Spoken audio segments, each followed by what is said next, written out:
ভাড়া না নিতে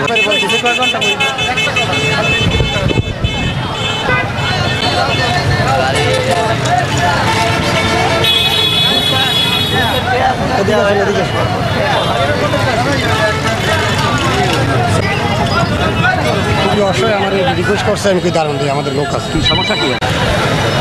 ঈদ শেষ, এখন সবাই যার যার কর্মস্থলে ফিরছে। আর কর্মস্থলে ফেরার কারণেই বরিশালের যে বিভিন্ন জায়গায় বাস এবং লঞ্চ টার্মিনালে যাত্রীদের প্রচুর ভিড়, এবং বরিশাল বাস টার্মিনালে এখন উপচে পড়া যাত্রীদের ভিড়। বিশেষ করে ঢাকামুখী যে বাসগুলো, সে বাসগুলোতে মানুষ সিট পাচ্ছে না, তার একটি সিটির জন্য যেন হন্য হয়ে ঘুরে বেড়াচ্ছে। আমি রয়েছি বরিশাল কেন্দ্রীয় নতুলাবাদ বাস টার্মিনাল। এখানে আমি দেখানোর চেষ্টা করছি যে যাত্রীরা কিভাবে তারা বাসে উঠছে। আপনি দেখতে পাচ্ছেন যে যাত্রীরা কিভাবে বাসে উঠতেছে, এবং তারা কেউ চেষ্টা করেও বাসে উঠতে পারছে না ভিড়ের কারণে। এবং আরেকটি জিনিস আমরা জানতে পেরেছি যে যাত্রীদের কাছ থেকেও কিছু অতিরিক্ত ভাড়া আদায়ের অভিযোগ পাওয়া গেছে, এবং জেলা প্রশাসন এবং বিআরটি ইতিমধ্যেই তারা অভিযান চালিয়েছে এই যাতে কোনো রকমের অতিরিক্ত ভাড়া আদায় করা না হয়। তারপরে অতিরিক্ত ভাড়া আদায় করা হচ্ছে বলে আমরা যাত্রীদের কাছ থেকে অভিযোগ পেয়েছি। এবং বাসগুলো একের পর এক, যখনই একটি বাস ছুটে আসে তখনই দেখা যায় যাত্রীরা সেই বাসটির প্রতি তারা হুমড়ি খেয়ে পড়ে কীভাবে তারা যাবে কর্মস্থলে। এবং যাত্রীর সাথে কথা বলেছি, তারা বলেছে যে অতিরিক্ত ভাড়া দিয়ে আমরা যাচ্ছি, কারণ তার কোনো গন্তব্য নেই, তাদের যেতে হবে। যারা বেশি করে বেসরকারি চাকরি করে তারাও বলছে যে আমাদের যেতে হবে, কিন্তু সময়ের কম থাকার কারণে তাদের এই যে যেতে হচ্ছে আর কি। এবং আপনি দেখতে পাচ্ছেন যে এই কাক ফাটা রোদের ভিতরেও যাত্রীরা কীভাবে দাঁড়িয়ে আছে বাসের জন্য, এবং তারা সেই কর্মস্থলে যাবে। আর বিশেষ করে বরিশাল থেকে যে ঢাকাগামী যে বাসগুলোতে আমরা যাত্রীর চাপটি বেশি দেখতে পাচ্ছি। এদিকে যাতে আইনশৃঙ্খলা রক্ষাকারী বাহিনী এখানে তৎপর রয়েছে, আমরা দেখছি এখানে র্যাব মোতায়েন রয়েছে, পুলিশ মোতায়েন রয়েছে, এবং তারা তাদের দায়িত্ব পালন করছে যাতে যাত্রীরা কোনো রকমের হয়রানির শিকার না হয় এবং যাতে সুন্দরভাবে তারা ঢাকায় যেতে পারে। শুধুমাত্র যে ঢাকা নয়, এখান থেকে রাজশাহী, ফরিদপুর, রংপুর, দিনাজপুর, বগুড়া সহ বিভিন্ন জায়গায় যাত্রীরা যাচ্ছে। হুমায়ুন কবির, এটিএন বাংলা, বরিশাল।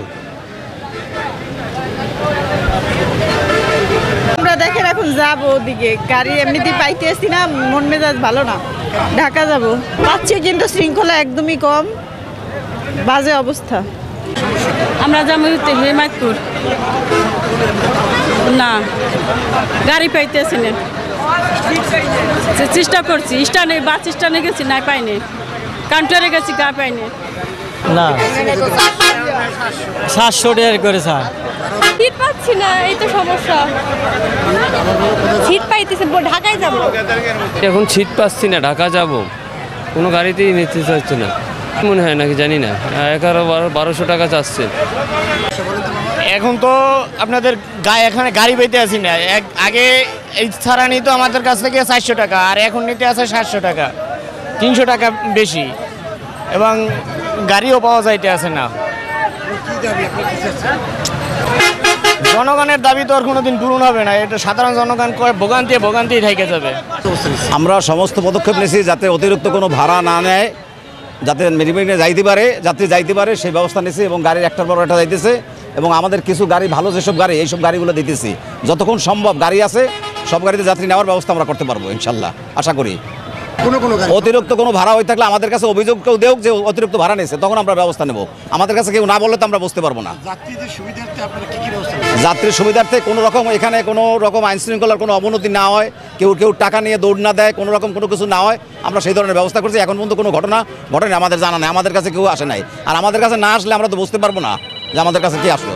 এবং আমরা মালিক সমিতির টিম আছে, যে মালিক সমিতির টোটাল কমিটি কিন্তু আমরা যারা আছে, টোটাল মালিক সমিতির কমিটি কিন্তু সব মালিক সমিতির কমিটির লোক আছে কিন্তু আমরা, ঠিক আছে। যাত্রীর সুবিধার জন্য মালিক সমিতির আমাদের যে টিম গঠন করছে, সেই টিমে সব সদস্য এখানে আছে, তারা কাজ করতেছে। এবং তার সাথে শ্রমিক ইউনিয়নে আমাদের আছে, শ্রমিক ইউনিয়নের আপনার সেক্রেটারি আছে, শ্রমিক ইউনিয়নের প্রেসিডেন্ট আছে, তারাও আমাদের সাথে কাজ করতেছে একসাথে। সার্বিক দিক থেকে পরিষেবা ভালো, আশা করি ইনশাল্লাহ কোনো অসুবিধা হবে না আল্লাহর রহমতে।